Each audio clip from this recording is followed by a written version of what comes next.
Welcome to Knowledge 12, Fighting for a Cause. Today we're going to be talking about people who fought for a cause. This is our first read aloud in this unit, and today we're going to be hearing about people fighting. Now, they're not fighting physically and fighting each other. This fighting actually means working hard to accomplish something. So we're going to be learning about some very, very hard workers, and the cause they're fighting for is like a goal they want to reach or something they see that is happening that's unfair, and they're working hard so that they can change something. So fighting for a cause just means working hard to reach a goal or working hard to uh, make something that's unfair fair for everybody. We're going to be hearing about some extraordinary people who helped change the minds of many people in the United States. Now, we're going to be hearing about some kind of not good things that the United States was doing. But the reason we learn about these things is because we don't want history to happen again. We want to make sure we're moving forward with it. So it's important to hear about some of these people who are fighting for a cause and fighting for change in their lives. After today's read aloud, you need to be able to explain the meaning of the phrase fighting for a cause, also describe the reasons the author gives for the statement that the people in this domain made the world a much fairer place, and also show an understanding of the word courage. Again, as we go through this read aloud, listen carefully on how when the author says made the world a much fairer place, how did the people do that? Throughout history, people have had to stand up and demand that they be treated fairly. They have fought for equal rights for themselves and for others. So, rights are things that people should have, and equal rights are those that everybody should have. You have to be very brave to stand up for what you believe in. Over the next couple of weeks, you will find out about 7 people who took a stand against inequality and demand certain rights. So if equality means equal among everybody, what do you think inequality means? Yeah, it means not being treated fairly. You will discover that most of these people lived a long time ago, but what they achieved affects us today. They made the world a much fairer place. They fought for equal rights for everyone. One of the types or categories of rights for people are called civil rights. Civil rights are those rights the government gives to people. Civil rights in the United States includes freedom of speech, the right to vote, and protection from discrimination. Discrimination is when someone is treated unfairly because of things like religion or the color of their skin or their race. Civil rights also include the right to be treated equally under the law.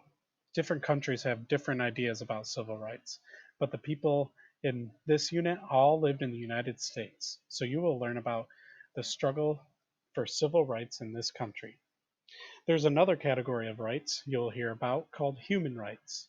Human rights are those people believe to belong to all people, simply because we are people. You'll hear about people in this domain who fought for human rights. Many of the people in the stories that follow had to fight for some of the rights we now take for granted. However, these people didn't fight with violence. They fought with words and with peaceful actions. As a result, they changed the world for the better.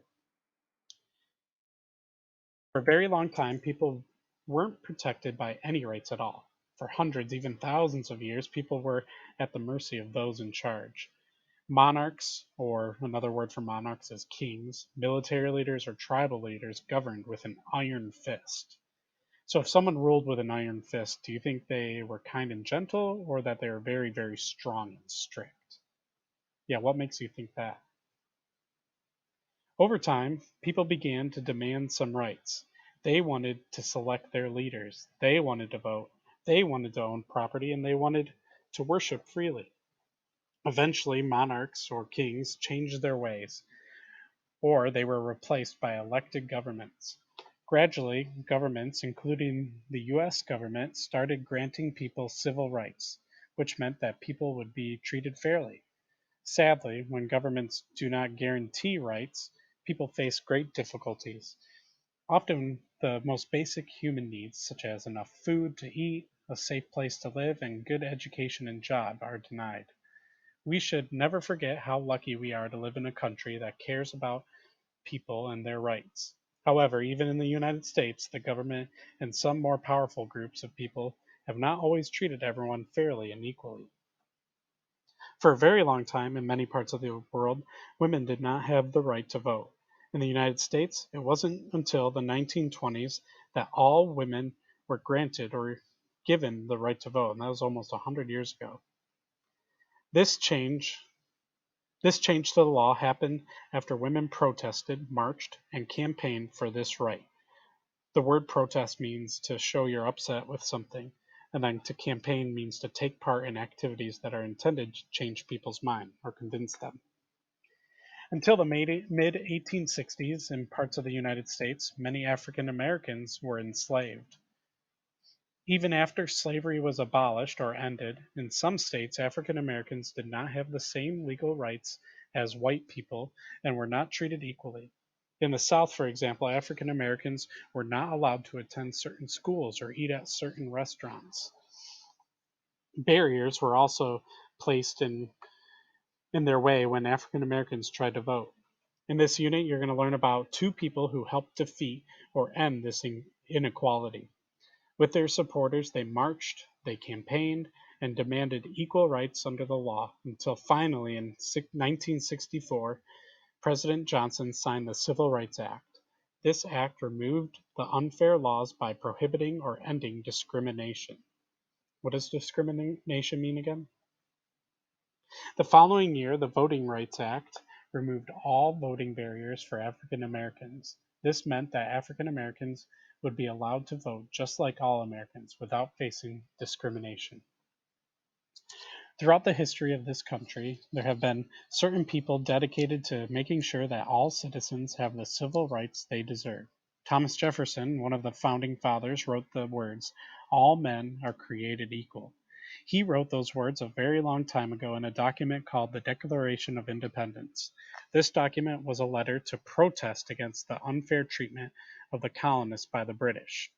The colonists fought for their rights and freedoms and founded a new nation, the United States of America. In this unit, you're going to find out about 7 individuals who, like Thomas Jefferson and other founding fathers, stood up for what they believed in. Here's a quick introduction and a summary of the achievements for which each of the 7 are known.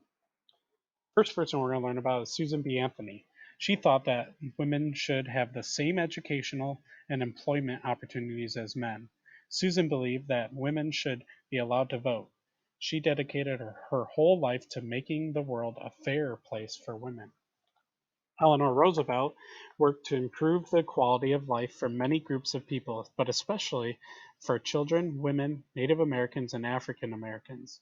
She was concerned about the fact that girls did not have the same educational opportunities as boys, and that far too many African Americans lived in poverty. She traveled all over the United States and talked to the poor and needy. She encouraged her husband, President Franklin Delano Roosevelt, to make changes that would reduce poverty and let everyone live a better life. Mary McLeod Bethune worked to create educational opportunities for African American girls during the time when there were separate schools for children of different skin color. She started a school in Florida that later became a college. Some people in her community did not like what she was doing and tried to stop her. They bullied her, but she would not give up. Eventually, Mary became so successful that several U.S. presidents sought her advice on how to make this country a fair place for all. She is definitely one of the hardest working women that you'll get to hear about. And she's a fun person to listen to. Jackie Robinson was bright, well educated, and a terrific athlete. He became the first African American to play Major League Baseball. When Jackie first began playing Major League Baseball, some of his fellow teammates and fans treated him badly. Jackie Robinson did not give up. Because of his courage and talent, he changed the people's attitudes or their views about things. Again, he had courage, which means bravery when facing dangerous or difficult situations. On a cold December evening many years ago, an African American woman named Rosa Parks sat on a crowded bus. When the bus driver asked her to give up her seat to a white man who did not have a seat, she refused. She found the courage to say no.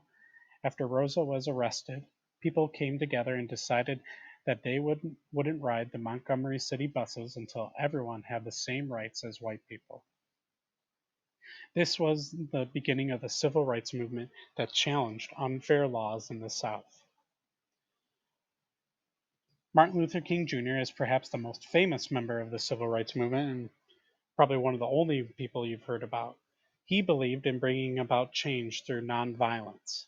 In 1965, nearly one half of African Americans lived in poverty, and many experienced discrimination every day.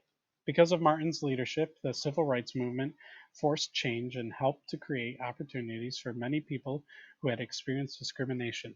It became against the law to discriminate against someone because of race, color, religion, or the country which they were born. And the last person we'll learn about, Cesar Chavez, knew firsthand about how hard it was to be a farm worker who had to travel from farm to farm. He knew that farm workers who did this type of work earned very little money for the hard work that they did. In 1962, Caesar and his friends organized thousands of farm workers into a group called a union. Because so many people came together as part of this union and demanded change, Caesar found a way to improve the lives of all farm workers. The people you will learn about had courage. Sometimes they were bullied or threatened, but this did not stop them from doing what they knew was right. As you hear these stories, think about how different life was all those years ago and when these people set out to make the world a better place. So we're going to be hearing about learning about these 7 extraordinary people and the different ways they fought for different causes around the United States. So, with these comprehension questions, let's discuss these together. What does fighting for a cause mean? Yeah, it means working hard to try to achieve a goal or working hard to make the world a fair place. Are there any causes that you have heard someone fighting for? So based on what you heard in this read aloud, what you learned about from these 7 people, give me 2 reasons the author gave to support the statement that these people made the world a much fairer place. How did these people make the world a much fairer place? Our word work word for today is the word courage. I will read the word, you repeat it after me. Courage. So courage means bravery when facing danger or a difficult situation. This time, John knew he had found the courage he needed to climb the mountain. I love this picture because this girl's kind of having courage, trying to jump off the um, diving board into the pool for the first time. Can you tell me something you would need courage to do? Okay, I'm going to read a sentence and you're going to tell me that would take courage or that would not take courage. Watch a scary movie. Oh, that would definitely take courage for me. I'd probably be under a blanket or turn the movie off. Ride a bike. Well, if it's your first time riding a bike, that would take courage, but if you've been riding it for most of your life, that would not take courage. Playing flashlight tag. Well, if you're scared of the dark, that would take courage. Going to the dentist. My sister who works on teeth, that would not take courage for her. That's her job. Taking a test. That would not take courage. I don't think there's anything dangerous taking a test. Tomorrow we'll learn about our first person, Susan B. Anthony. Get ready.